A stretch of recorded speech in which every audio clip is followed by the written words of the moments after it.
What's up, everybody? It's your boy Chaos, and welcome to another episode of Take It to the Table. I am joined by none other than the returning Soul and the returning Clark to the show. How you doing today, gentlemen? I'm doing well. It's good to see Soul again. How's Soul? Yeah. Sorry, this is prepubescent Soul right now because he's fucking Clean shaven Soul. Something new. Something I want to address here obviously is if you've been a local viewer of Wrestling Republic and everything, Take It to the Table, you notice that Soul Sessions and myself have been appearing on the daily. The reason behind that is that as of right now, I'm no longer with Wrestling Republic.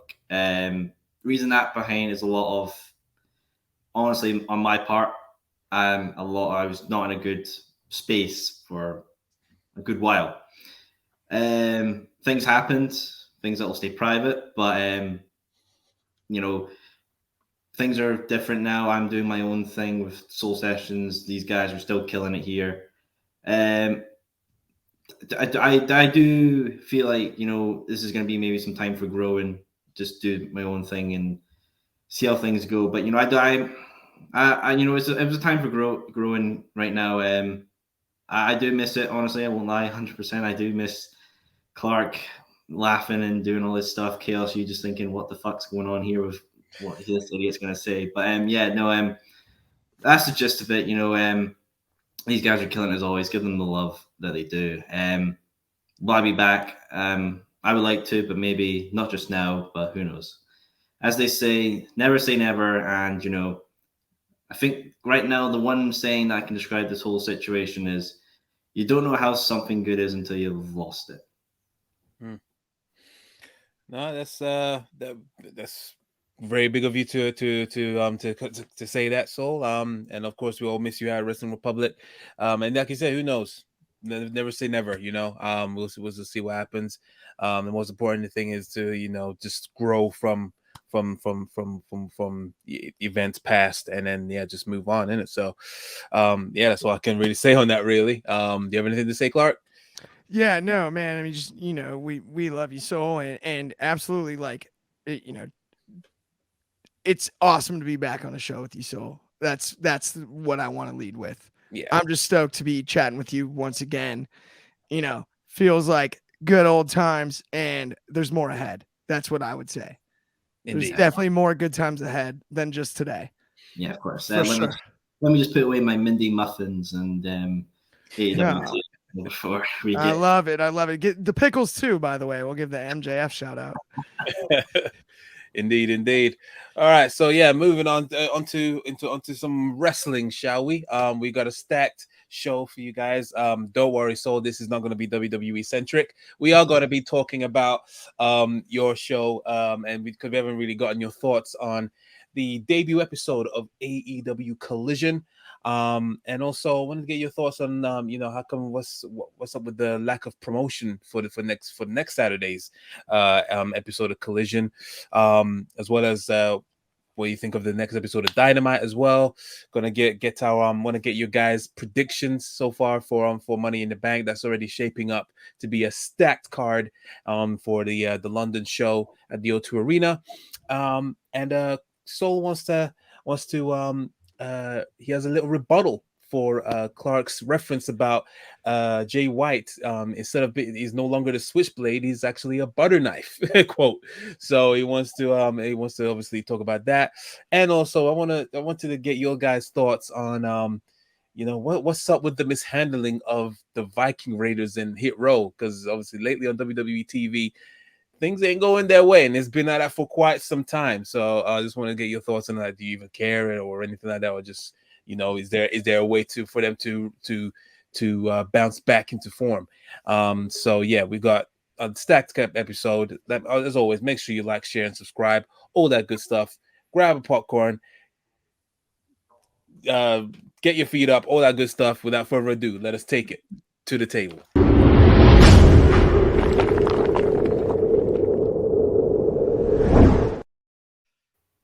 Graphic pumps me up every time. Oh yes, that 5-second clip of a Just bomb. gets me, dude. Like the way it cracks. I don't know why. I'm like, I could run through a wall for this show right now. Oh my God, it's like the 20th century Gets fox. me going. Oh my God, I got to invest money in this. Where can I give to my Patreon? This My is God. awesome. I'm like, yes. This is where the Wrestling Republic budget goes to. Is due to my intro, definitely, and the sound effects. Don't worry, it's more to come. Right. So let's kick things off with some AEW talk, shall we? So yeah, AEW Collision, as of this recording, happened last Saturday, so that's about 3 days ago. 4 days ago, I should say. And we it was quite a stacked episode. So the return of CM Punk, along with as I as I saw the someone try to pronounce the what would you call it? The abbreviations, come farther. So yeah, you sort of reunited with them, against Jay White, Samoa Joe, and Juice Robinson. Started off with a promo from CM Punk, as you would hope. Safe to say, I think it was scorched earth, but it wasn't scorched earth, if you know what I mean. I really did not anticipate vowel-less porn search is how we jump out of the gates, but wow, that really blew me away. I thought this was a family show. Jesus. Oh no, this is taken to the table. No, man, it's no holds barred. I keep telling them it's adult families. Yeah, exactly. If this is too hot for you, stay out of the kitchen. That's what I say. If you're a grandparent and your kids are of age, of course it's for you. Yeah, exactly. If you were alive to see the Berlin Wall fall, you can watch this show. You're definitely in. But don't make it sound that old. It's not that bad, but no. But yeah, it was a jam-packed episode.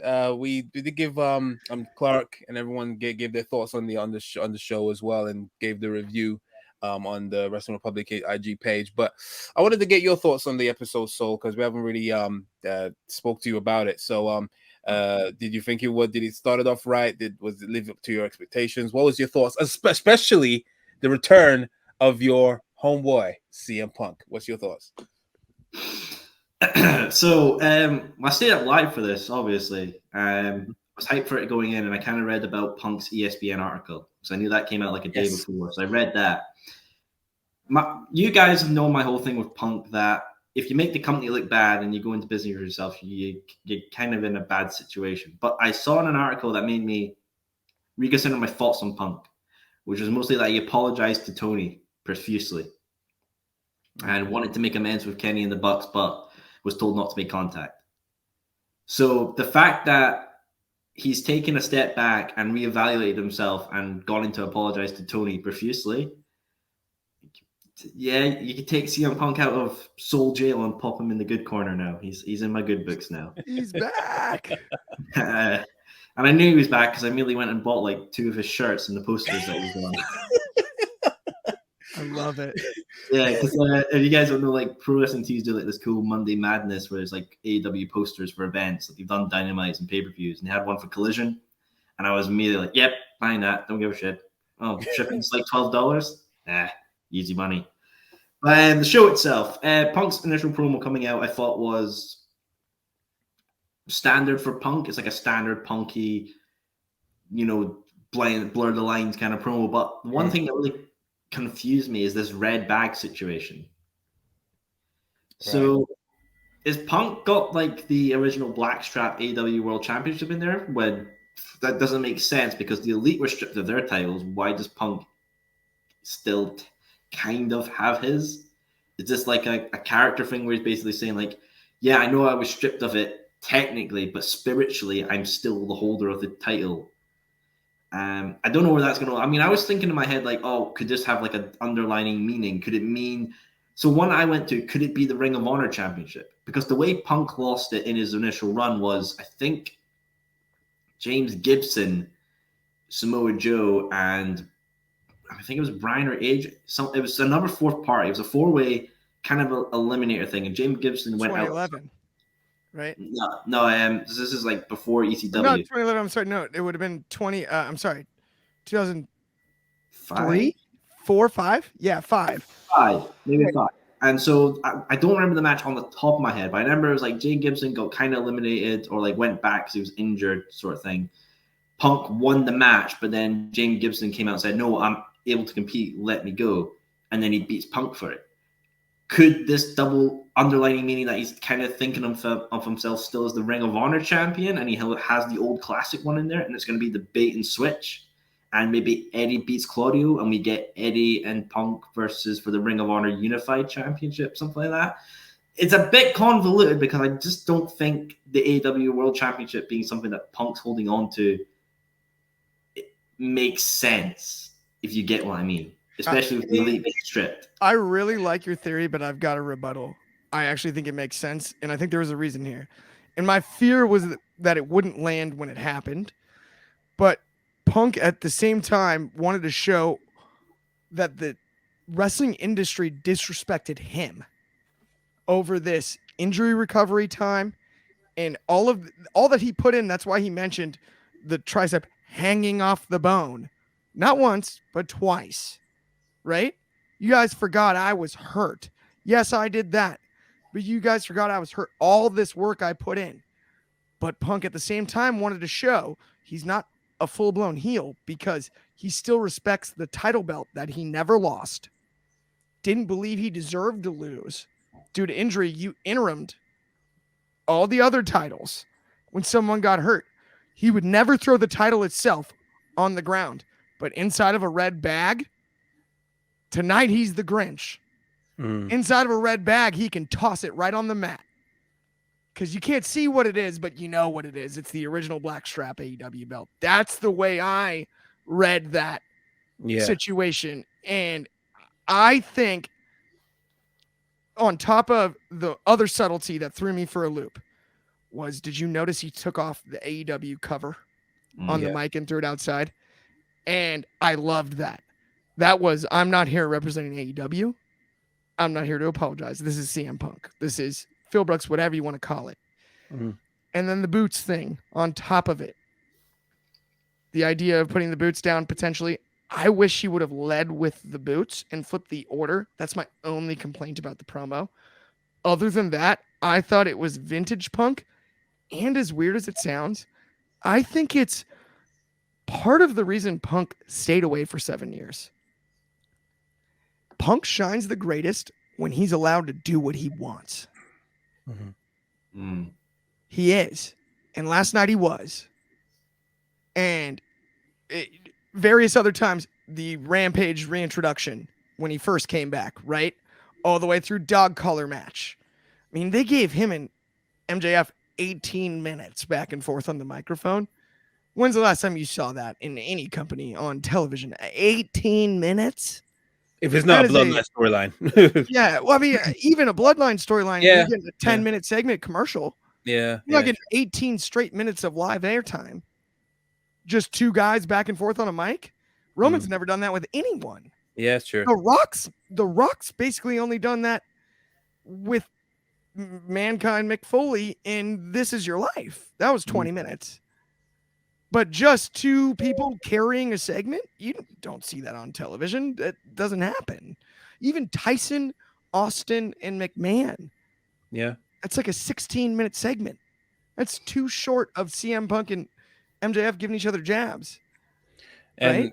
Yeah, that's true. That's true. And I do see where you're coming from. That potentially with being at the ROH, I don't see. I do feel like CM Punk doesn't see ROH as being kind of his level. This show was, even though people say like Warner Brothers wanted this show to happen with or without Punk, this show is specifically made for Punk, and he's gonna be going for the main prize, which is the AEW Championship. And I said it in the show before that AEW do have a tendency to just pick up where they left off, whether it's a long layoff fight, where injury or someone being suspended or whatever it may be, but they want to continue where from where it stopped and then carry on. And obviously we all know that MGF was going to go for Punk before Brawl Out.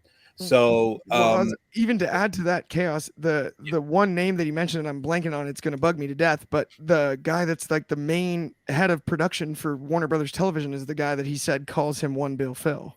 Oh yeah, Dave or to something. slide that in like something I believe is like a DW. Either way, not the point, but he slid that in there too, just on a platter. And I mean, it leaves the door open, right? Yeah. And Punk has done this thing where, you know, he still thinks he's the champion. He did it in WWE when he had that Money in the Bank match against John Cena. He left, and then Vince, obviously at the time, we thought that he didn't sign a contract. He actually left WWE with the title. And then obviously they vacated it. John Cena became champ, and then that's when Punk came back and still saying that he's the champ. So this is not the first time that he's done that. I was saying that he is still the champ because no one beat him for it. So so yeah, I think definitely. I don't think it's really that. I don't think it's convoluted, or it shouldn't really be doing that. It all depends. What I'm worried about is if Punk beats MJF, which I personally don't think he should. MJF should be the one. I think that was the whole point. MJF was going to take the title from Punk, and then since MJF is already the champ, he should definitely retain. They tried twice with Punk being champion, and it hasn't worked out. No matter how hard they try. So would you agree though that the only reason to do it would be that MJF is actually going to give you the bidding war of 24? If his contract expiring, that's the only reason you would go that route, right? That, or you just want a good story out of it, because Punk and MJF last year was like everyone universally loved what those two did in the ring, and honestly, I think they would be happy to work with each other again, because MJF is just my jealous fan. I mean, hey. Well, I mean, the Joker at All Out, I was there for the return. It was amazing. That's how they went off. The story of the show should have been the final promo with Max coming back to confront CM Punk being the Joker with the chip. No, it was the press conference. But that should have been the story, right? That's the direction they were trying to go. And Chaos, you've made the point. They always pick up, or not always, but they always seem to pick up where they're left off, or where they left off. Most recently, like, that's the perfect example. I like that they didn't dive directly back into it. Now, I think the hinting at it with the whatever title is inside of the red bag, right, was smart. But it's interesting. The only reason you would ever put Punk over MJF a second time is if there's any chance that January 1st of 24, Maxwell Jacob Friedman is available to go to the guys up in Connecticut, whatever they're called. What I'll say to Chaos is, because I know me and you are going to All In, Clark. I don't know if you are. It's in the works. It's getting closer. It's getting closer. Wow, it's in the cards. It's getting closer. I think we are. I think I would say me and you are going to drink all over London, but I kind of quit drinking. So we'll drink a little. We might dabble. Have a water. Jeez, just have we might dabble. I'll have a sparkling water, please, with an ice vanilla tea. The main ingredient in beer, Chaos, is water. It's like 90% water. People are 90% more. You don't see me drinking people. My question to open to you, Clark, is: would you rather see All In main event be Punk and MJF or CMFTR versus the Elite? CMFTR All In or All Out? The Elite. All In. At All In, I think that's where you do CMFTR versus the Elite, and then I think you turn around and do Punk MJF in Chicago, and Max goes over. And you better hope you sign Max by then to a couple-year deal. That's my like, I think the biggest caveat is MJF's contract. My honest thoughts with MJF is I still think there's only one person that really at this point can beat him, and I think should beat him to elevate and a good story, is Darby Allin. I like Darby a lot. He was the closest. It was at the Pillars match. He was the closest to win. Because I don't know if Darby is the best available to tell the story of being able to overcome MJF cheating. So somebody's got to be able to talk about it. I can think of, because I feel like with MJF, you need to elevate the other pillars, because you need to have a constant elevation of your talent that are homegrown. So we look at Sammy Guevara. Most likely, I personally think is his match at All In is going to be him versus Jericho at All In. I think that's what Sammy's match is going to be. Jungle Boy, I think it's going to be him versus Luchasaurus for the TNT title. I agree. Darby is the one I think is what can he do? And I've seen people say like him versus Sting in a retirement match, but one that I'm thinking is him and Sting versus someone. And who, honestly, I can't think of right on the top of my head because they've done the Acclaim, they've done the Guns, I think they've done FTR, if I'm To correct. be totally honest, though, dude, it's funny now that you say it. Do you think anyone besides Darby Allin, given his size and ability to bump, could give Sting a better retirement match? If you're thinking about it just from the Sting side, I understand where you're coming from on the picture, but when you just said that, I thought about it and I'm like, well, dang, that's perfect. Because I mean, Darby and Punk, we had no fear of on the return match because even my dad said we were sitting right down there on the floor. My dad said it best. He's like, Darby made Punk in that match, not the other way around. I mean, the spots that Darby took were not many people are capable of that. I do feel like Darby is a bit too fast for Sting because they like sure Sting can move. I do. It can be a bit sloppy when things are when he gets overwhelmed very quickly. So yeah, that Darby, I would like it to be him, but I do feel like it might be like it'll be a very sloppy match at the same time. Like Darby really would have to slow down for Sting. The way I can see that Punk though already. True. Anyway, sorry, go. So I think the way you could translate that into the ring and show is through strength.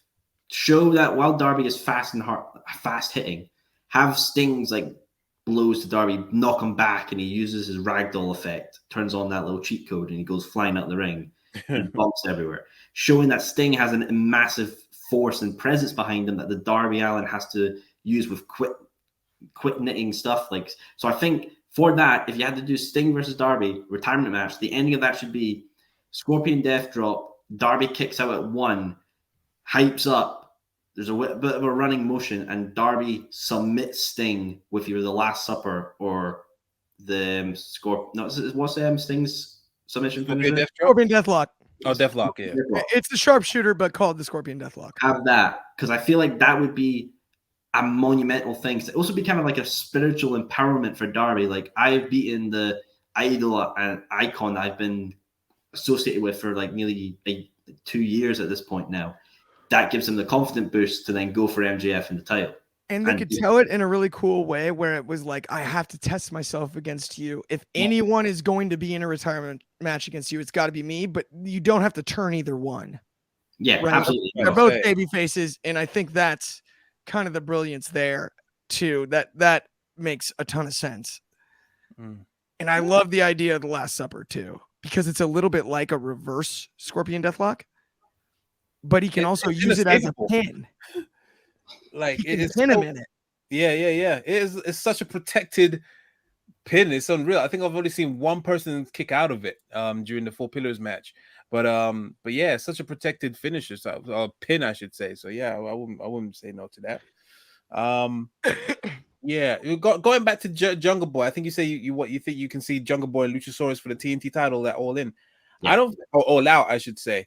I don't think that's gonna happen. I feel like Jungle Boy is gonna turn heel before then, and then probably feud with Hook, and then Luchasaurus might be feuding with Christian Cage.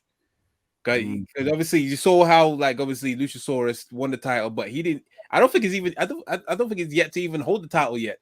So I love that. Look, no that offense, was awesome, though. Yeah. Look, no offense. I know people have said like the TNT title is now the new 24/7 championship. Yeah. Hang on, bit of a difference there. One was a joke title that never had any relevance behind it at all, with an ugly lime green strap. The other one is a title that had some prestige behind it. Has it been dwindled? Absolutely, I will agree with that. But even looking at this year, there's been some banger matches with it. Samoa Joe and Darby, they had their little trilogy with the title. Great. Sting, Darby having it for the Great Muta's last match in Noah. Historic moment with the title coming out. Even Wardlow, he's had some good matches with it. Like him and Christian Cage at Double or Nothing. Good matches. Yeah. And I feel like right, say this off the bat, Wardlow should not challenge for this belt again. At this point, you would think to yourself, yeah, I'm cursed for this belt. I got to go with something else. So Yeah. we then get MJF, Tanahashi happens at Forbidden Door, then have him feud with, if they continue the Adam Cole thing, cool Adam Cole, or then do Wardlow. Because I feel like that's what MJF could do at All In or All Out, if not Punk. I genuinely think they messed around Wardlow and were like, you know what? If people Google TNT Championship history, I just do not want Cody to be at the top. So let's make sure Wardlow gets 3 reigns, and that way when you see most reigns on the list, it's like a tie. Tim, Darby, and Cody. It's like, oh, Cody Rhodes was here, but it's not the most, not anymore. I'll tell you what, though, Christian Cage being that cocky little shit, that was like, I won the belt. He's like, bro, you're just like, he's like the guy in the group project who doesn't turn up for all of it, turns up to the winning ceremony and just grabs the medal. Like, yeah. The other thing I like about it is it does present kind of Luchasaurus as like a bit more of a monster, like with the mask and everything, right? Like, oh, he's not even like, does he even care? I don't know. And it presents an opportunity to tell a story with him and Cage where he's like, dude, this is the biggest accomplishment of my career. Yeah, I wear the mask. Yes, this is my gimmick. And we might get more out of Luchasaurus, maybe even for a run with Jurassic Express again. I actually think splitting the two has hurt both Jack Perry, aka Jungle Boy, and only slightly helped Luchasaurus. Because if Luchasaurus isn't with Christian Cage anymore, then what's he doing? I don't know, right? Like, and they had such a great thing. There's such a top tag team. I don't know if we don't just hit the reset button, do the full circle moment where we get the real Luchasaurus out of this, and maybe Jungle Boy turns on Hook, but then there's a coming 2 moment where Jungle Boy has to have Luchasaurus's back for a long term. Yeah, so that's what I'm saying. In the fall. So for the story, we're going to see Jungle Boy and Luchasaurus versus Christian Cage and Marco Stunt. Oh boy, would I love that! Talk about a match. Oh my god, making him a heroic comeback. Marco Stunt in a shark cage match. Oh my god, why is that? Everyone puts Paul Marco Stunt in the shark cage. It's so hilarious. You're not the first. I hear that all the time. Put him in a shark cage match. Shark cage match. Smaller cage. But but yeah. Yeah. I do think that Jurassic Express will have their moment of the reunion at some point. I don't think they're doing it anytime soon. Maybe in the next year or so. Maybe if it does flounders for both of them. But yeah, I think they're gonna give this Jungle Boy heel run.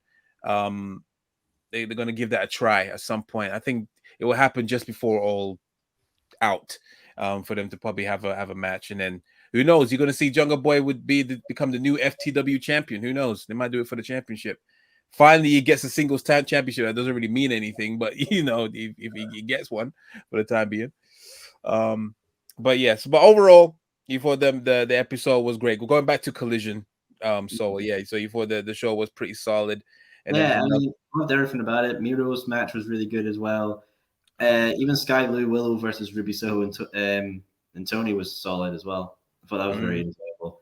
I just don't know which was match of the night for me, either Andrade versus Buddy or PR versus that was off the charts. Bullet Club Golden Joe, because I honestly going into that match initially when the announcer called him Buddy Murphy, I kind of laughed. I was like, oh, for God's sake. Yeah. That was Nigel that did it too. It wasn't even Kevin Kelly, was it? That was Nigel McGuinness that said Buddy Murphy. And Kathy. Kathy announced in the freaking arena. I was just like, right. production issues. Name a better synergy. And he needs to get Andrade's name right, because he said Andrade Idolo. I don't know. God damn it! Yeah, I'm still not Iodine. I'm still not that sold with the commentary team. I understand it's their first episode. Obviously, they need to get the chemistry right. But yeah, so far that Kathy Kelly has not really impressed me as much yet. But we'll see what happens. He seems not everyone seems to really don't really seem to mind him. So we'll see how that goes. I think you call Kevin Kelly Kathy Kelly, by the way, which is fine, but I think it's Kevin. No, you're good. It just Kathy Kelly, I think, is a totally different broadcaster than Yeah, Kevin. definitely. Yeah. Research, man. Do your fucking research. Jesus. No, he knew the difference. I just think it was Ah, a classic um, mix-up. but to continue on, like I was saying, Andrade Idolo, like I know he's like had done some situation with Sammy in the past, but I won't lie, it was kind of good to see him on TV again. Oh yeah, It's great. 100%. Guy was You know- jacked to the gills. Yeah, dude, like fucking like, oh Jesus, he's been hitting like Charlotte's protein bars. I was like, damn. Also, the fact that they're setting up for Charlotte and Ripley on WWE TV, and Yeah. they did Buddy versus Andrade, is the most tongue-in-cheek fu, and they gave him all the time. I loved it. That cracks me up. That's so damn funny. Like the night before, they're setting up for Charlotte and Ripley, and then they're like, "Oh yeah, check out Do you think Buddy just their husbands." do you think Buddy visualized Dominic's head on Andrade when he was beating him up in the ring? I don't think Buddy cares 110%. about Dominic. Honestly, I think Buddy thinks it's as laughable as I do. The Dom stuff. It's like, dude, we all know. Yeah, exactly. Exactly. Like, I can suspend disbelief until we get there. And I'm like, yeah, whatever. That's funny. But I do want to propose a question to you guys, especially with the main event, obviously with Punk, CMFDR, and Bullet Club Gold and Joe. Where do you think we're leading to this? Do you think we're going to get Punk and Joe on Collision with FTR versus Bullet Club Gold for the tag titles, or I think something else? I would love to think that, because that little meet up between when it was Punk and Joe, and they were just mouthing off to each other, I flipping loved it. And Joe was so in his zone. He looked like he wanted to literally, legitimately rip Punk's head off. And I just like, Joe, if you wanted anyone that can sell you a match, he is the go-to guy. He's been the go-to guy for that kind of stuff for years. So obviously people say like they would love to see it, but at the same time, you don't want them to possibly damage the historic, iconic trilogy that they had in ROH. But I think they could just about pull it off. What I'm more curious to see, I want to see their promos. I'm more interested in their promos more than the matches. 110%. They are the kings on the stick, and yeah, they'll. I think that's what I'm more interested in. But it's more than likely that will happen. I do remember they said it was either going to be him against Joe or him against Jericho, well, as the first feud that they have. Bullet Club Gold against FTR. I'm not too keen on that because I'm not sold on Bullet Club Gold. As such, they're kind of spinning the wheels, and yeah, I don't know. I just don't like Juice Robinson. I can't stand him. It's not because he's doing a good job. It's just really irritating. Chaos, you're not a fan of Rock Hard, Juice Robinson? No, come on now. No. Do you just look at like Robinson's diluting juice and get like Vietnam flashbacks? I'll say this. I mean, it's one of those things where like I'm not worried about Punk or Joe or FTR, but they got to figure out Diet Bullet Club. Like it's Bullet Club Light, like whatever. Like we can call them Gold all you want. You can put whatever you want on the end of it, but they need to pour some sugar on Diet Bullet Club is all I would say, because it isn't too sweet in any way. It's not sweet enough. In fact, and Clark, you're looking at Bullet Club like bitter. Yeah, no, gross. No, stop. And it sucks because like I love Jay White. I actually think Juice Robinson and Bell to Bell is amazing. The Rock Hard and the weird stuff like that I don't necessarily get, but I don't watch that much New Japan.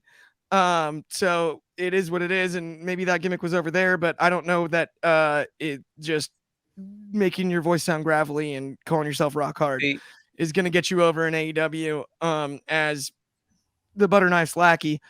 The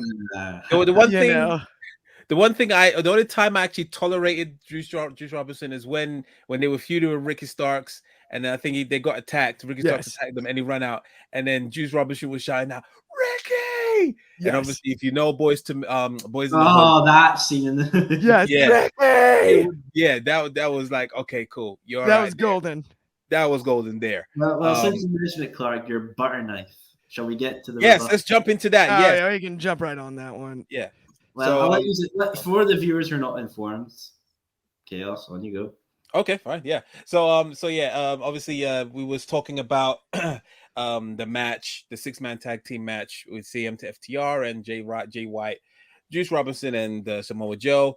And then basically Clark was not really that much sold on Jay White. He didn't feel like they were portraying him as the big bad boss man in as he was in New Japan, and obviously his nickname is the Switchblade, and Clark pretty much said that he's more like a butter knife. And yeah, that got that riled up quite a few people, not only on YouTube but definitely on when we clipped that on IG. 56 comments. They were not happy. I got some. They mean were ones. not happy at all, and People did not like the. And I prefaced it with, "I'm a Switchblade Jay White fan." Then I said it. It's not enough. People did not like that.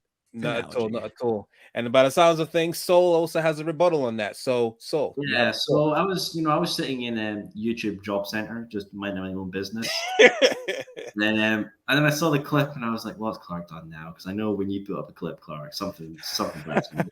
I watched it, and I was kind of like, "Oh, all right, okay." Then I looked at the comments, and I was like, "Ooh, ooh." Damn, I was like, "Woof!" I'm not even gonna touch that. I'm not even sure I like my own post that time. Let's close the door on that shibboleth. Yeah. Then I kind of think about it, and I was like, I can see where you're coming from. But I think where your butter knife comment come from, Clark, is you're a fan, right? Yes. You want to see your wrestler do well. You want to see him be booked right. You want to see him win. You want to see him get the championships. And I think that's what a lot of fans love. They love to see their wrestler do well. Everyone wants to do well. But we don't know what Jay's thinking. Jay might actually be thinking, I'm happy with what I'm doing. I'm happy with working this feud. I'm happy with being where I am in the company right now. He might not even give two rats about his booking. He might just think, I'm here getting paid and I'm having a good time with friends. And that's, I think, what some things fans need to understand. Right. We might want the best for all of the wrestlers. You know, I want the best for Hangman Page. He's my favorite. Chaos probably wants the best for, I don't know, Nick Aldis. I'm gonna guess. No, sorry, go. Definitely not Aldis. And Clark wants the best for CM Punk, obviously, because that's what we want. We want our wrestlers to do well. Yeah. But you need to understand that, you know, wrestlers are human. At the end of the day, they are people who will want to work what they want to work or do things they want to do. Heck, if Jay White wants to do a 30-minute feud with Serpentico, that's what he wants to do. You can't be mad if he goes into it. I just think that, yes, of course, we want all of our wrestlers to do well, but we need to understand that, you know, sometimes they may be in a feud or a match or winning a certain title because it's something they're passionate about and they want to do it. And I think that's what with Jay White is. Jay White wants to work with Juice, who's close associate with. He wants to bring Bullet Club to the States, which honestly Bullet Club hasn't been in the States since obviously when the Elite and all that were doing it. And that's when it was probably at its height. And I think that's what his main goal is right now. He's in a company that he's in for a long time. So I think he signed a pretty hefty deal. He's working with his friends. He's basically with the people he loves and cares for. So, hey, if the man's happy, I'm happy. I totally hear you. And even to add to your point, I think the analogy itself was overanalyzed. The disrespect for butter knives is it's not even that big of a diss. Like, if you need butter at dinner, which knife do you use? The butter knife. If you need to slice a burger in half when you haven't been given silverware, the table has a butter knife. This is your plug and play guy. And I think what was most disappointing to me about him being signed by AEW in the first place, right? He's the big signing from New Japan. And we're finally going to see him get an American run where he's treated as the big name. Right? He was the IWGP champion within the last calendar year. And he just hasn't been presented as such. Doesn't mean he hasn't been quality television or entertaining. But I thought we were getting Switchblade. I thought we were getting Jay White. Like, nasty, but we just put him on the other end of storylines that were kind of already going along the way. Right? Like, he wasn't there during the Brawl Out stuff. That to me in and of itself is disappointing.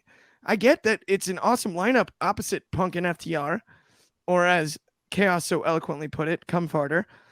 But at the end of the day, why would they even be mad at each other?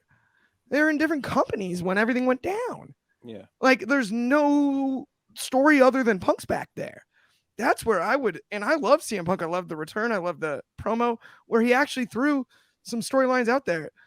The, counterfeit Bucks line. Yeah, that's on the table. I mean, he mentioned about everybody. He could. That moved the needle further as far as storytelling and matches I want to see than the trios match in the main event did. And that shouldn't be Jay White's fault. It shouldn't be Joe's fault, because on paper, this should be great. But give us a reason. Joe's like, nah, you don't deserve to come back. And Jay White's like, wait a minute. I signed to take your spot during that time. He's just got to say that. I signed because you weren't here. Well, I was rehabbing an injury. Well, I don't care. I was the biggest guy in New Japan, and I could have signed anywhere, and I signed here to take your spot. Why does Jay White have an issue with CM Punk? Just tell me. And then we're good. You know what I mean? And it's not that Jay White's so dang talented. I think the Blade Runner is, the way he delivers and everything, is as good of a finisher as there is in wrestling.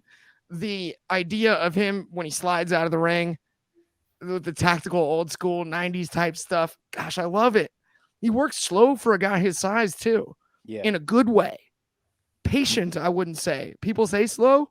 I would say patient.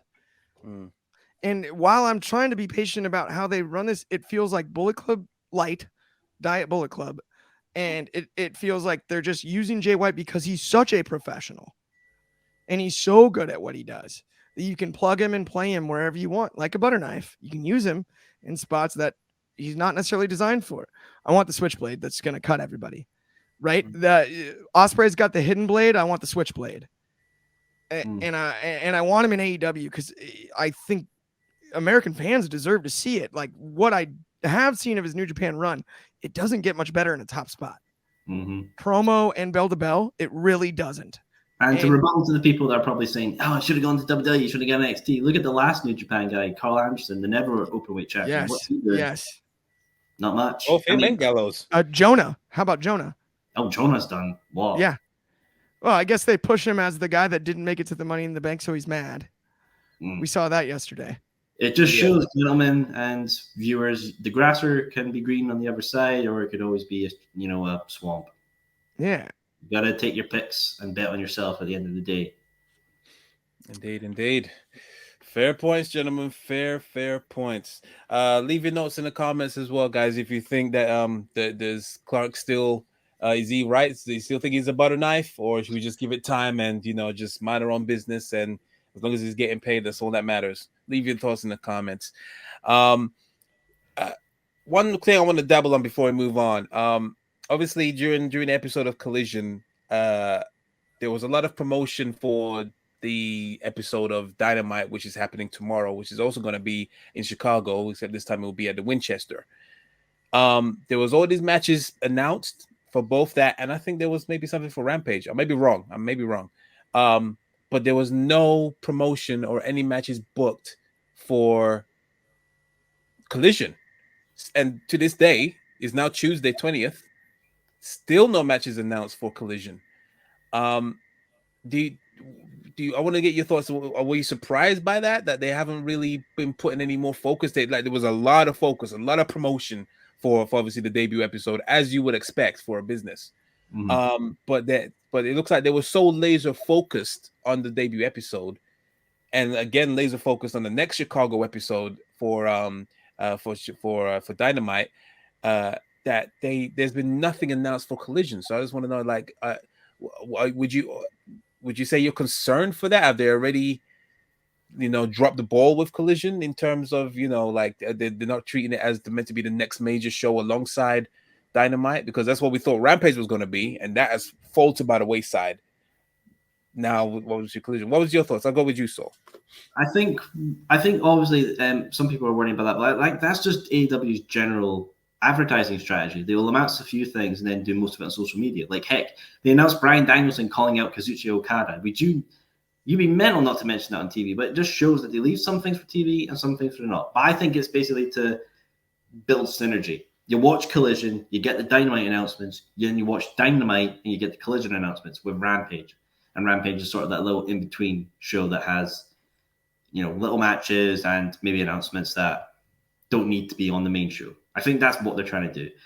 I personally would have maybe announced one match. Like, what I would have done is maybe have Miro do his little domination and then call out Orange Cassidy for an international title shot at the next Collision. And that's your hook for people to tune into the next one.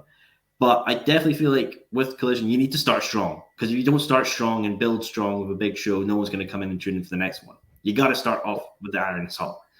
So I'm personally not worried about this. You know, as I always say, we are in the social media age, the digital age. Where are most people going to get their announcements or news or media from? It's from social media. Right. So I follow AEW on TV. I can even follow Tony Khan. So even if I miss something on TV, if I'm either looking at my phone or, you know, cats burgling me or something like that, I don't know. It's Scotland. Anything happens here. But I'm going to catch up either way. I mean, I just think people are maybe a bit too dramatic. And, hey, I mean, how many times has Raw left to the last minute before they announced their 3-hour block? Oh, yeah. They didn't even do what they advertised all week last night. Right. Yeah. Open challenge, not so much. And I think to your point, so like you're spot on there. And I think it goes even deeper than that. People forget. Okay. So when Rampage was introduced, right? Everybody, Dynamite, there wasn't a whole lot of like, oh, bad booking, Dynamite did it. It was like, oh my gosh, this is great. 2-hour show. We want more. Then there was like, you know, crap talked about the online shows, about Dark and Elevation, and there was a lot of that. And then Rampage comes out and they have to advertise it. And then I don't know if you guys remember when they went ad-free head to head with SmackDown, they did great on Rampage out of the gates. But they also, for the first time, found criticism about the booking on Dynamite because they had to set up for matches on Rampage. Because until there is that hour on TV, you don't have that hour to book next week. There's only been one Collision. They spent 3 or 4 Dynamites in a row that have been heavily criticized at times, some more than others, building Collision, and it delivered. Well, how do you build the next one? You probably got to use 1 or 2 more Dynamites, maybe a Rampage, mixed in with the online booking that Souls presented. How else do you get there? There isn't a second Collision to book the second Collision. So they're going to have to bridge it on Dynamite the same way they built the first one on Dynamite and on Rampage and on all their other programming for a few weeks till it gets off the ground. That's just the nature of launching a brand new show, right? Like if there was a Collision the week before, then they would have been able to build the first Collision on Collision, but there wasn't. They had to build it on Dynamite and Rampage and on social media. And that's how they're going to have to do it for the second week and maybe even the third, because it is only 2 more hours. And the entire dynamics changed given that Rampage is still around and Dark and Collision, the format's all changed. Mm-hmm. So you got to factor that in as well. But out of the gates, they delivered on this one. And hopefully Wednesday night, they give us a reason to watch the next one. Mm-hmm. But it'll be the real test is going to be when we get to the 3rd or 4th or 5th episode of Collision. And then we have to figure out if we're excited about the next one. Yeah, of course. But it's too early to tell, I think, by a mile. And not only that, they have to exhaust resources that they would normally exhaust. Building Dynamite or Rampage or other shows. Also Forbidden Doors this weekend. Yeah. They got to build that too. And they're exhausting resources to build another Collision. I don't think that I have any issue because it's the debut show. So they had to deliver on storylines that were built towards the debut show. Now we have a feel for what it's like on a show that delivers us nice bowed up ends of storylines almost, right? Mm-hmm. Some were advanced anyway. We've talked about storylines that advanced out of it, right? And where do they go from here? Now they didn't directly advance it by giving us like, this is the follow-up match. Literally speaking, right?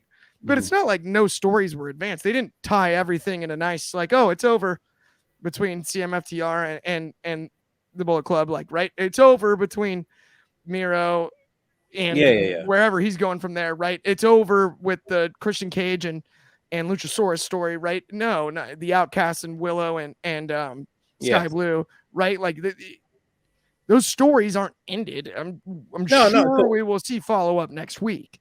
Yeah. It hasn't been advertised yet, but with only the 2 hours, you have to give us what you had built towards.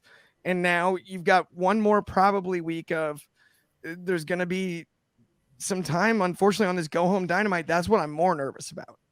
Is actually it affecting the Go Home Dynamite than I am Collision. Yeah. Because if they have to build Collision and Forbidden Door, then what's this Dynamite going to look like? That's where I'm a little nervous. And they're going to have to strike that balance because Collision is the night before Forbidden Door this weekend. Mm-hmm. Right? Yeah. And that's where things can get dicey. That's going to be a real test. It almost feels like Collision was a week early.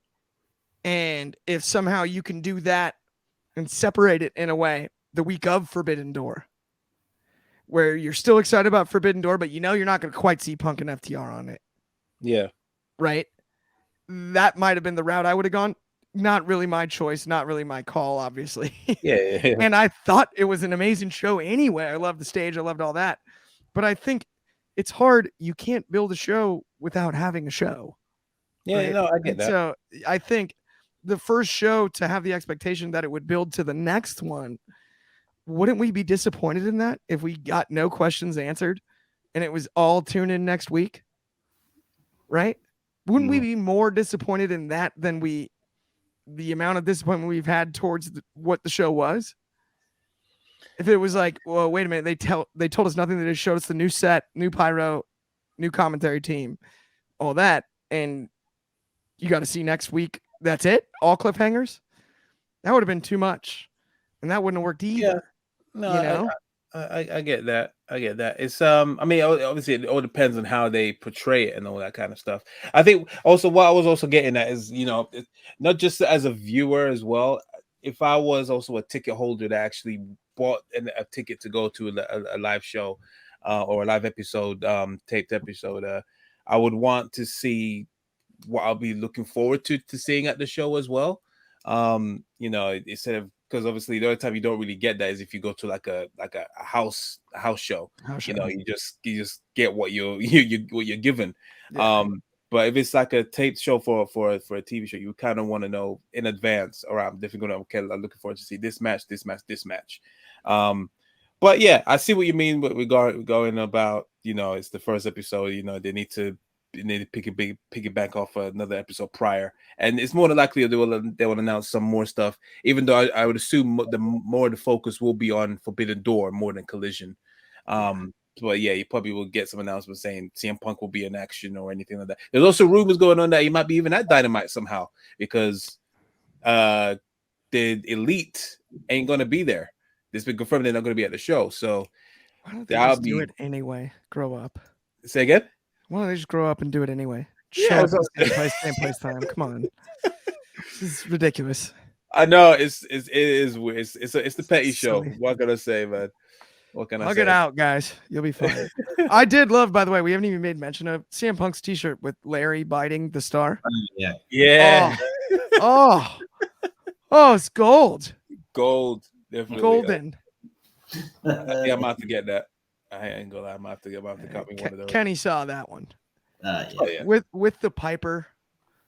Piper references. Oh, it's perfect. Yeah, that was class. That was very class. I loved it.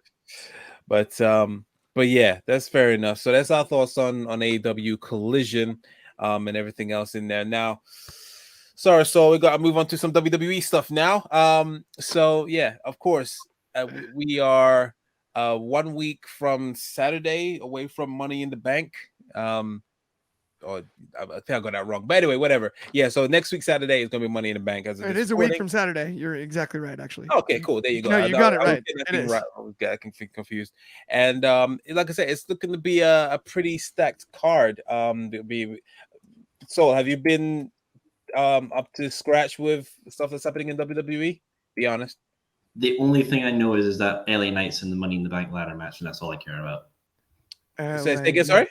I only know that LA Knight is in the ladder match for the Money in the Bank.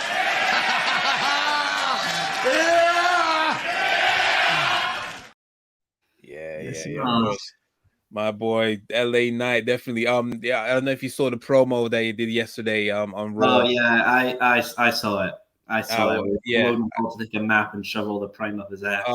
It was Oh. it brought me goosebumps. I said on the show on the daily that I literally was replaying that about 5 times straight. I'm not even joking. It was just mint how he Well, delivered. Videos for 14-year-old girls, just chef's Oh, kiss. yes. It was delightful. I think this will be interesting because I actually don't know the card. I've not really been keeping So I'll get the card up. I'm gonna get you guys predictions. So far there's only 5 matches announced. So get ready, fellas. My live reaction to Money in the Bank card because I Even don't know. better.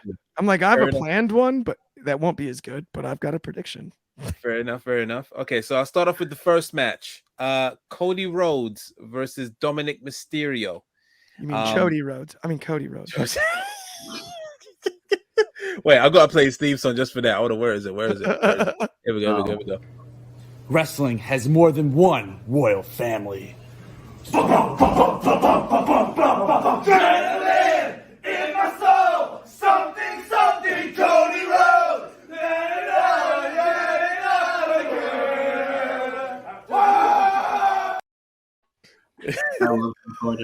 I love Dark Order. Classic. Outstanding. And also you'll see in that clip former guest of the Soul Sessions, Alan Angels there in the white. Alan Angels. Yes. Yes, of course. Yeah, definitely. So yeah, they've been having a little back and forth. Dominic Mysterio also calling Cody Rhodes deadbeat dad and all that kind of stuff.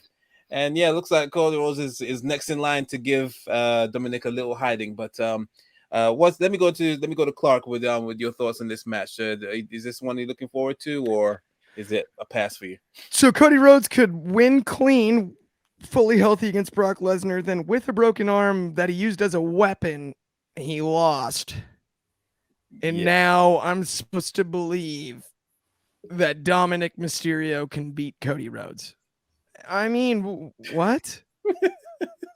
That's the follow-up storyline? I mean, he still has the weapon.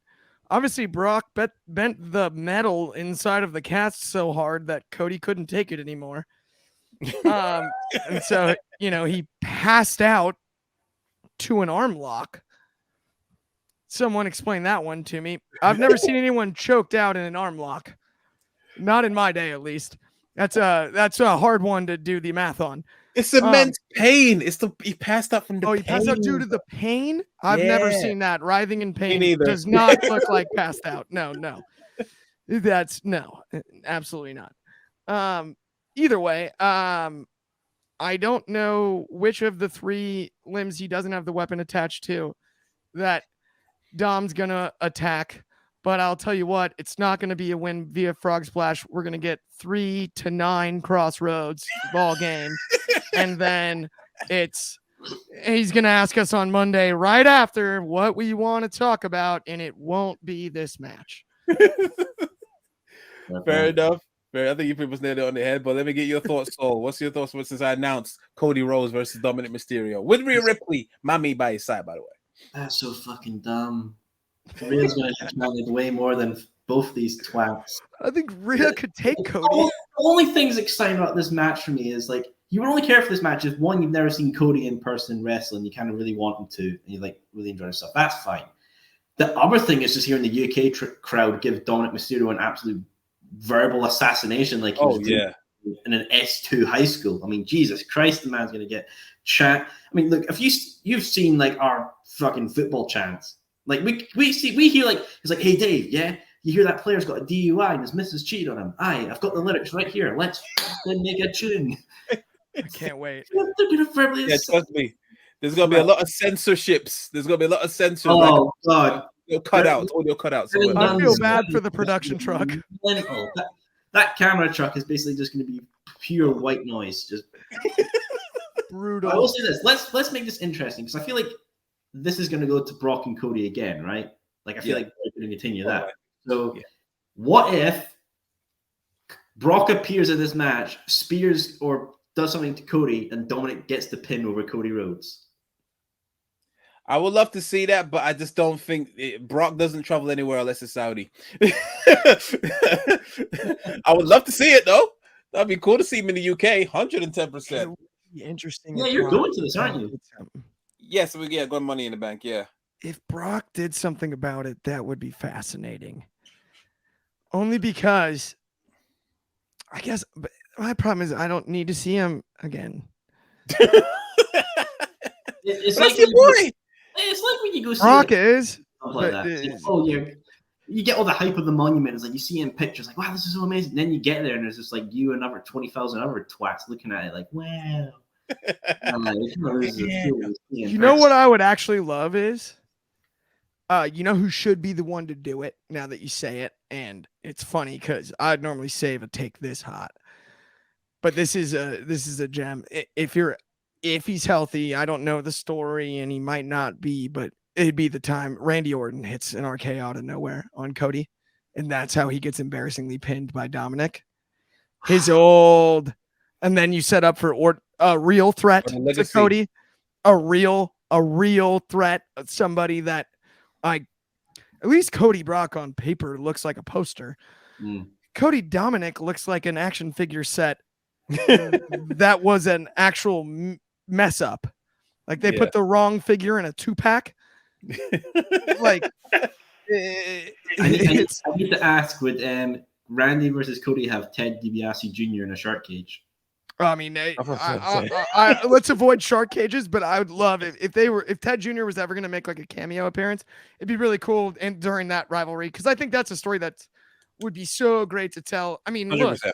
look, not only did Cody steal Ospreay's move, they all stole Orton's move with the Cody cutter and the Os cutter for that matter too. Like, oh, let's add a springboard. No, it's the same thing. Like we all know, like you get horizontal and you give him a cutter. We get it. But I would love to see Orton and Cody. That is a way where I might actually want to hear what Cody wants to talk about. If they say if the long-term plan is for Cody versus Reigns to happen at WrestleMania 40, I think after Cody and Brock, I think a Cody and Orton storyline could be another 3 months. I'd say, they could definitely long that out and then wrap it up to going in December or whatever pay-per-view that may be. I don't know, have Cody win back-to-back Rumbles and then face Reigns again. I don't know how they're going to get around that. Yeah, I think they sneak him in with the Elimination Chamber. Elimination Chamber, yeah. Because we have the 2 titles now, I think the Rumble winner just goes after the world title. Yeah. And then they do one of those years where you get Elimination Chamber for the number 1 contenders. And that's when, and I think the key moment is along that way, I think you have Solo eliminate Cody from the Rumble. Okay, yeah. And Solo still with Roman. And you have Solo in the chamber. And Roman says, you have one job, make sure it's not me and Cody. Yeah. And Cody pins whoever the third to last guy is. And and Solo stands up and Cody stands up. And that moment of you're locked in the chamber and it's just you and me and I'm going to get my rematch. That would be electric, especially headed to Philly. That's when you get your Rocky 2. Oh, he's going to be the number 1 contender. Because remember in Rocky 2, Rocky's got to win again. He doesn't get the immediate rematch, right? He has to show something because he was such a big underdog in the first one and stuff. That's that moment. You get the big, oh, no, he's for real this time. And it's him and Solo in there. And Solo's got first time Solo's ever looked vulnerable, right? Even last night, he looked just mad. Yes, he got not last night. I'm sorry, Friday night. He got super kicked, obviously, but he didn't look afraid. He just looked confused, right? He's like, you guys really did that? But I'm not afraid. And then he immediately swung the arm right and everything. I think that'll be the first time if you play this right all the way to there. It's the perfect way of the no. It's just us two in the chamber now. Now you got to prove like you're Solo Sikoa. You got to prove you're the enforcer of the bloodline. You know what I mean? The big nasty killer that you are, and you're stuck in here, just us two this time. And I'm going to get back to your uncle and I'm going to get him next. That moment's the best way to finish the story for real, I think. Yeah, of course. I'll be down for that. As long as they keep it interesting up until then. We say so far, I have no doubt that they will. Next up, other than that match, is Seth freaking Rollins versus Finn Balor for the World Heavyweight Championship. Now, this has been building up quite a bit on Monday Night Raw, I must say, and Finn Balor looks to be his old self. I think even Seth has said it. This is the Finn that I was waiting for, that beat me 7 years ago for the Universal Championship. And yeah, there's also a little bit of tension within Judgment Day because of this. But yeah, it's looking out to be a bomb burner, I think, in Money in the Bank. So what's your thoughts on this match? I mean, these two have clear history, obviously going back to the Universal title. So I mean, stories there. They're both great competitors. I think this is a treat for UK fans. You're gonna love this. Yeah, 100%. Clark. I mean, I said this on the daily even today. I love the poke in the shoulder. Mm-hmm. Oh, 2 weeks ago, that was like the best. That was a crappy Raw all around. Like, it was Yeah. not very good, except I loved that. It was so perfect. And what's interesting to me is, and you and I have actually had this conversation both on and off air already, Chaos. So they buried the demon twice. Yeah. The demon's the one that beat Finn, but the demon's shoulder was torn. I wonder if there's a way that we can loop that in where Finn goes, I'm done with the gimmicky stuff. I've always been the demon. Mm-hmm. And we can get a run out of Finn Balor where he feels that strong, even if he loses razor thin. Just keep him in the main event picture because he's such an amazing worker. The fact that the guy during the pandemic almost, I'm not saying he had to, from what I've read and everything, he did it by choice, but he almost had to go down to NXT and have that run. Yeah. That doesn't seem right. Talking about the first Universal Champion. That's the one that reigns until we got on this WWE title 1,000 days thing. Treated like the big one. Who was the first champion, right? That was Finn. Mm-hmm. Who's the first WWE champion? I honestly don't know, actually. Yeah. I should know that, and I know my history. I don't know. I don't know. Right? It's way older. But we've long treated the Universal title since it's been in, right? I mean, which one main evented Mania 36? Universal title? Yeah. Which one was that again? There's too many of these fuckers. Right? And it's now, I mean, until they handed the WWE title to Reigns, it was the Universal title that was treated as the big one. Yeah, it was. Yeah. Finn was the first. And that's what's, I think, bugged me about the Judgment Day thus far is like Finn doesn't feel like the leader even after he took over. Never did. Felt like Edge at least felt like the leader. Finn feels like an equal to Ripley and Prince. Yeah, that's what they were portrayed as. Yeah, there wasn't real like an actual leader. Yeah, there's no leader, and Finn should be the leader. Mm-hmm. You're talking about the first Universal Champion. Nah, it's Rhea. Rhea's the freaking leader. Wow, jeez Louise. Yeah. Now you open up a real can of worms.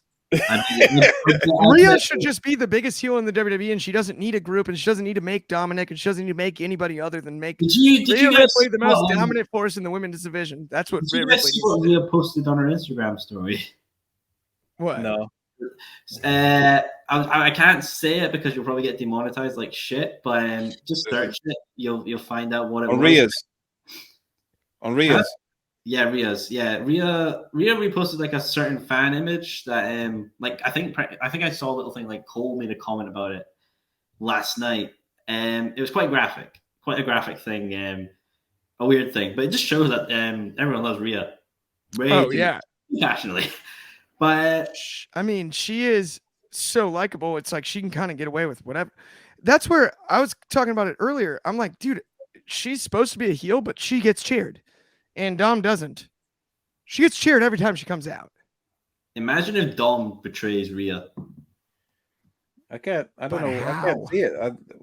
How do you pull up that turn? How do you pull off that turn? Maybe he finds a new mammy in Raquel Rodriguez. I think, well, yeah, that would actually be interesting. But Ripley, I mean, I don't get it. And what does Edge do now? Forward me what you saw. Where was it? It doesn't come up. Because I can't find it. It was on her story, but she must have taken it down. Ah, okay. I wonder Yeah, 'cause I why. don't see I'm anything. kidding. Yeah, well, yeah, it's pretty much open ended with Rhea Ripley. I think she will, because it looks like the Judgment Day will dissolve soon, even though that might not be the best call because they're the most over thing right now. If it's not the Bloodline, they are pretty much second. But yeah, no, I would say right now, if you look at how the reactions that she's getting, it's definitely Rhea that is the leader. And who knows, when they start, there's more tension, she might even just break out and just say like, "You do know I'm the leader, right?" Like you know what I mean. So we'll see what happens. Next up is so those are the two singles matches. Then it's now the Money in the Bank ladder matches. So the women's one consists of Selena Vega, Becky Lynch, Zoe Stark, Bayley, Io Sky, and Trish Stratus. Now this one, initially I thought this could go either way, but one of the hosts, not a host, one of the guests in the Daily Show, Drizzy, he made a great point in this match. Everyone in this match is pretty much spoken for in terms of they're really tied up in their own storylines that it wouldn't make sense for them going for the briefcase except for one person in this match, and that would be Zelina Vega. And she could very well be the person to take the briefcase and probably challenge Rhea Ripley and do Vega versus Ripley 2. Considering how over she was during Backlash, and she's on this resurgence as a singles competitor, I must say. So I think that when you think of it that way, she could be a very strong contender to really be to go for the briefcase. But Clark, I wanted to get your thoughts on this match. Well, who do you have your pick on for this one? So while I loved Drizzy's idea, and I do think it's brilliant and it makes perfect sense, we had our shot with Zelina in Puerto Rico. I think there's only one answer to this question. Because by comparison, on the two matches, the field in the men's match, if you're looking at accolades, history, all of that, it's a lot of what they can become, not what they've done. It's a lot of what's next. Who can we build? This is a lot of legends. And a lot of, right? This is a stacked Money in the Bank match. And as much as the Zelina not having anything to do sticks out, there's one that sticks out like an even sorer thumb. And she put in the work through the pandemic, carried the division on multiple shows, and that's Bayley. Bayley needs to screw Damage Control, screw everyone over, and be the MJF of the WWE Women's Division.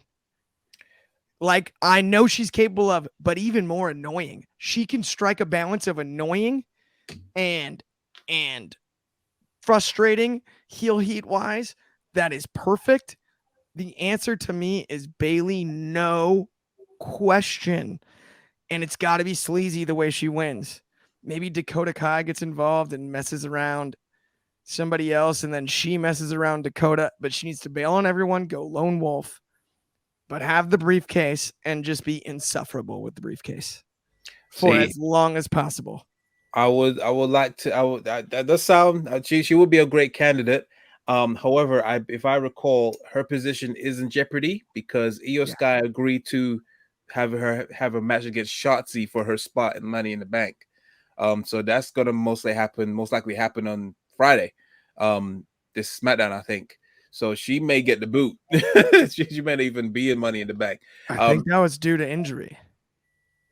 And so if she's healthy, right? Okay. Yeah. If she is healthy, I do think wouldn't it be a logical time to do the pre-turn on Io? Then you have Dakota help you in the match. Boom, boom, boom. I mean, I wonder with the women's, are they going to do a cash in on the same night? Because they've done this pretty much with all the same. Would be 5 in a row if they did it this year. Flipping out. It's too much. They need someone to carry it longer than Carmella. Like, seriously. Chaos, check your phone. I sent you about this Rhea Ripley story. Yeah, wait. Oh, Let me right, see it okay. too. Hang on. Wait, did you send it to me too? Jeez. That's Aye. fine. I'll see it later. I'll do it now, bro. You don't want you're Nope. included. Don't even worry about it. Okay, perfect. Right. Whoa, that is fascinating. Oh, Jesus Whoa. Christ. That is not something I expected. Is that a real story? Yeah. Yeah, she did. Goodness gracious. What do you guys think Endeavor thinks? I'm sorry, I had to. You remember that clip of Roman slamming the table, be like, "Enough, Solo." You guys think Ari Emanuel saw that yet? Last Triple H, like, "Enough, Rhea." He's like, "You're fucking fired." So someone did someone tweeted saying Buddy Matthews when he reviews Rhea Ripley's story, and it's like that scene of, I don't know if you watched The Boys, and it's Homelander in the cinema. He's just like stone face, just like that. He's just like no. Nah. It's the Homelander clip where he's in the tunnel. He's like, "Oh, shit, fuck." Bad. It's just not. That's not gonna do it. Oh my Rips, god! why'd you hit submit? That's why there's a button. People are so weird. Oh. You're meant to be real journalists. How did you not find this out? You're meant to know stories. You're meant to know the breaking news and the rest. I was not looking hard enough, Soul. Not for that one. Yeah. So, God. Oh my. Oh my gosh! Look at this one. Hold on. She beat Riddle. Is she topping Riddle? I don't know if you can read that. Me searching finding goodness. the Rhea Ripley Instagram story. And then me have to read it. No, it's spot Oh, on. No, dude, it's like, did she just beat Riddle for most ridiculous WWE superstar post in the last 3 months? Probably. I think she did. I think she might have topped him. Maybe so. Yeah. And I thought Riddle had the top spot pretty sure locked up. But there's obviously only 11 days left or 10 days left in June. And Ripley's going to be tough to beat. Riddle's going to have to come back with some real thunder, maybe naked. I know he won last night, but I don't know how Riddle goes from here. We don't need it. The WWE problem child. Well, all right, that's Jake Paul. Let's wrap up Money in the Bank. Come on. Yes. Yeah, we're done. So who did you say you wanted Saul? Bailey. Yeah, that's all right. Yeah, okay, cool, fair enough. All right, so yeah, I say Zelina Vega, you guys say Bailey. In the men's one, there is Ricochet versus Shinsuke Nakamura. We don't give a fuck. There's only one guy who needs to win it. L.A. Knight. Yeah, that guy needs to win it. I don't give a shit. L.A. Knight. Yeah.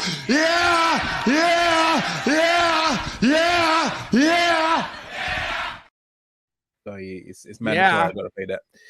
Okay, fair enough. Yep, I agree.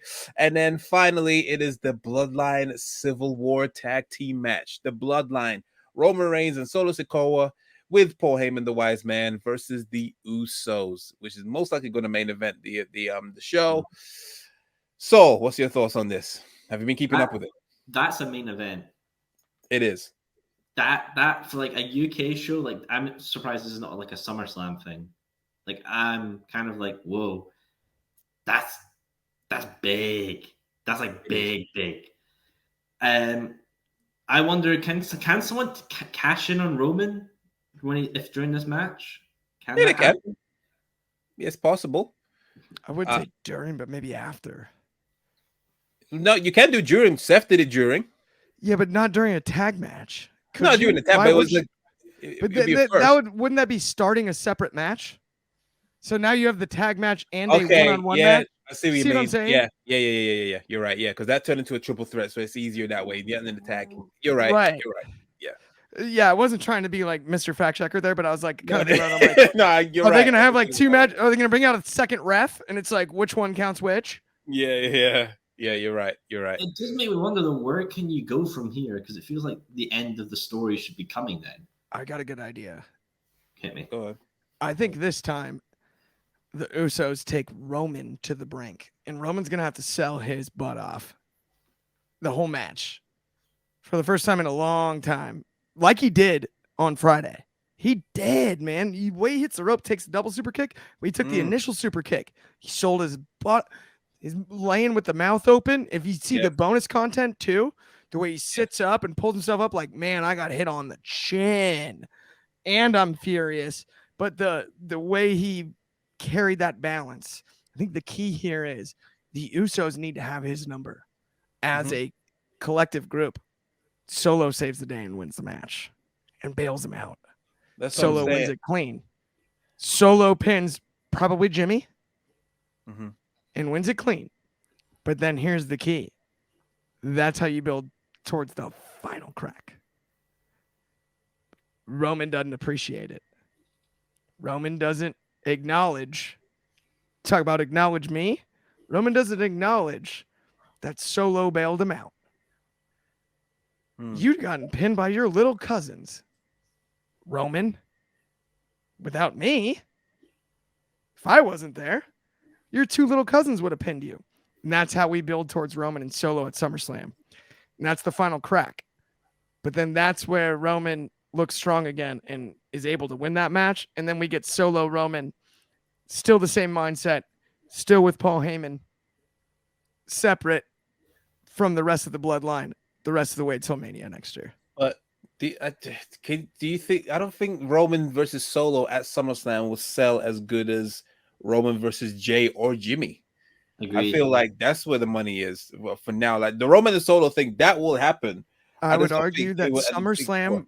basically sells itself, and you're better off selling Roman and Jay or Jimmy at a pay-per-view like Payback that doesn't necessarily sell itself the same way that SummerSlam does by comparison, being in the Big Four.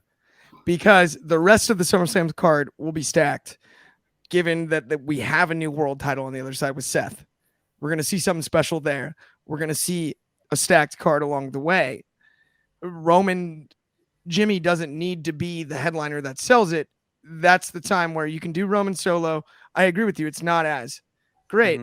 But then you can get to Roman, Jimmy, and Jay. Maybe even there's dissension between Jimmy, Jay, and Solo along the way, even though they're all against Roman. That'd be interesting to see them, well, Jimmy and Jay collective, but then Solo separately feuding with Roman and not on the same page, not as a unified front. A little bit every man for themselves and like politic it that way. Because politics has been I would call the foundation of the bloodline storyline, right? Sami Zayn was allowed to do what Sami Zayn did because politically it made sense for Heyman, for Reigns. Hey, he can be the guy that does this and that and this and that. And then as soon as he got in the way, oh no, it was a problem. Then Sami stood up for himself, right? Classic babyface storytelling there. The family dynamic, right? You can kind of carry this in a different way where Sami wasn't actually family, right? So it was logical. And on the opposite side, Sami and Kevin were right, the pseudo family more. Families fight and then they're brothers again or whatever. So you could have Solo, Tweener, Jimmy and Jay doing their thing. Roman still with Heyman. Maybe somehow add maybe Roman gets a bodyguard of sorts. Right. To the equation to deal with some of the time constraints that we're going to probably see in the fall. Right. As far as being there. But yeah, I think the route that I would go is have Solo be the hero of this tag match so that you can build to him finally feeling as underappreciated as the Usos did. Because I think long term, that's kind of I don't want to say the theme, but like the message I would focus on for why the bloodline finally disbands. Right. Like blood is thicker than water until you're just underappreciated. You're not acknowledge me as the tagline. Nobody but Roman Reigns in the bloodline has been acknowledged. Sure. And that's the root of the whole issue. Is, well, we put in all this work. I mean, you have Jay screaming about himself on Friday night.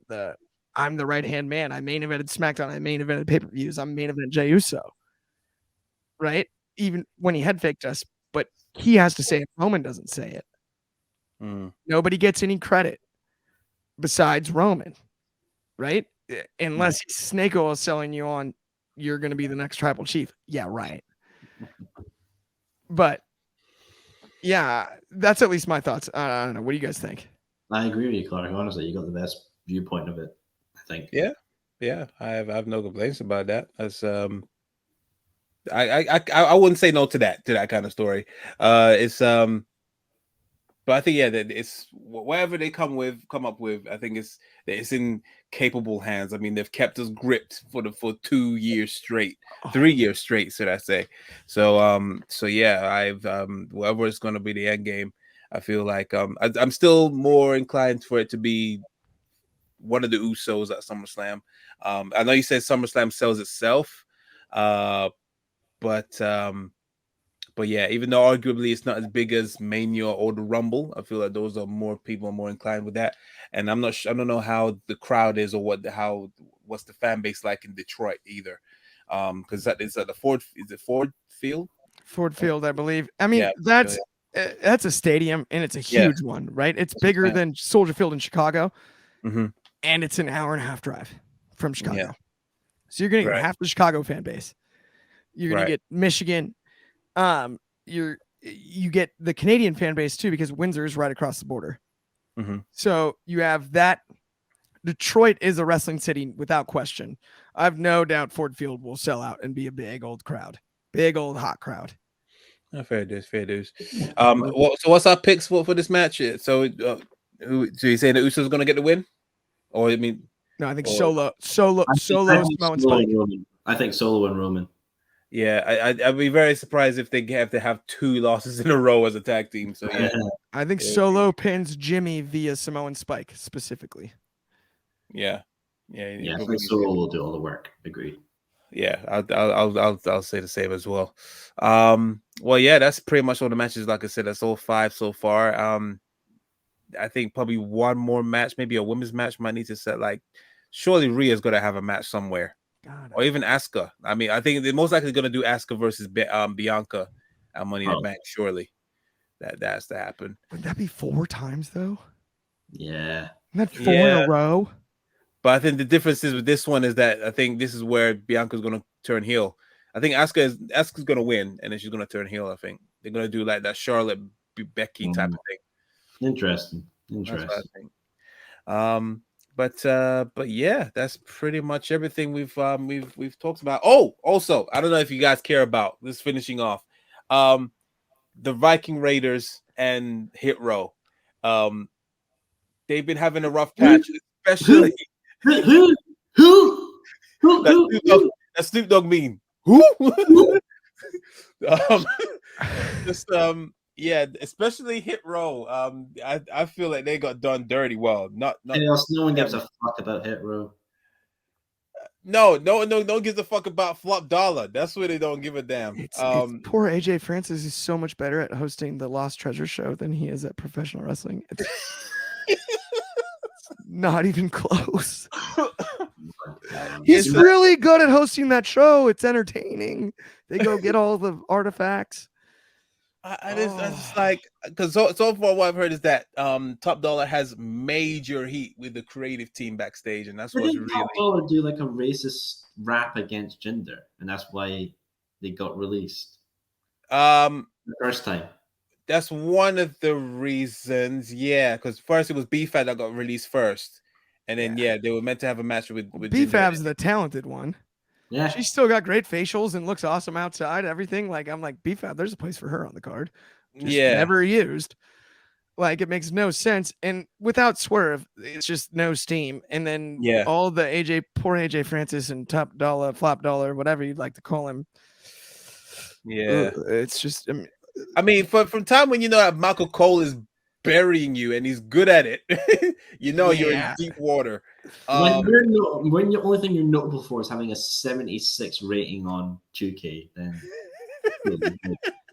it's hard when like you're 6'7" and they just flipped your height and we're like, that's gonna be his rating 76. Like, like when you're that big, they're like, yeah, just 76 it is. Just give him something. So I mean, I guess from your reactions, guys, there's no way back for Hit Row for you. Like you just Swerve. There Swerve's was- the only way back. There was nowhere to get back from.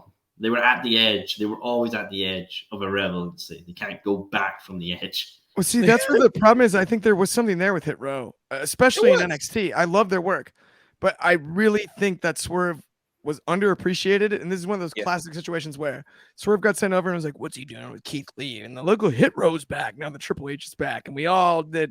A bunch of people got on their high horses about like, "Oh, look, they don't need Swerve." Yes, they do. Yeah, They absolutely need Swerve. Swerve was the leader of the group. He was the talent. He was not that they're not talented, not that the rest of the group isn't talented, because they are. But Swerve was he had the charisma, figurehead, and the charismatic one that gave direction to the group. And especially you add in the music side that they never even truly took advantage of. Sure. No. When he was in NXT, like he's actually, I mean, how many other WWE superstars were at the Grammys because they were nominated, not because they were going to show face in public? Yeah, like none, right? AEW wise, same. That's Swerve Strickland, Swerve Scott, whatever you'd like to call him, but his value to the group, he made the rest of the group. Agreed. Yeah, in a way that just was underappreciated. Now I think BFAB, I'm sorry, and why am I blanking on what's his name? Adonis, thank you. I think BFAB and Adonis actually do have places on the card where they can work, and they're not that damaged. I think Top Dollar has damaged himself to the point where it's hard to not view him as a joke. Yeah, it just is.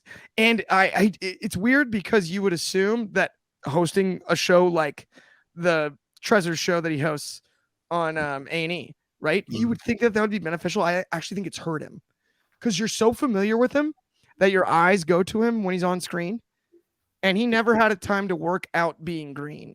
And he's green, and it's been clear, and there's been so much. And then you hear stuff like you've mentioned about heat backstage and the diss track that you mentioned, Soul, right? Like, and all of that. And it's just one thing after another. It piles up. But Adonis and BFAB, I think there's a future for it. Top Dollar needs to figure something out. Yeah, it's all a mess. Because it's go home heat. Definitely go home heat.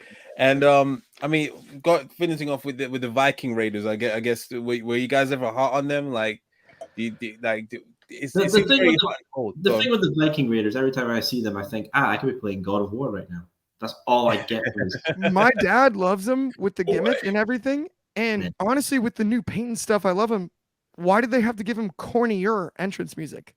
Yeah, they already survived being called the Viking Express, which was the dumbest thing in the history of the world. Viking experience, yeah, whatever. It's still just stupid as could be. The War Raiders made sense. They can be Vikings and be the War Raiders. Yeah, but either way, the Viking Raiders, the new look is amazing with the paint. Yeah, the entrance is just so corny. The entrance is a Disneyland ride.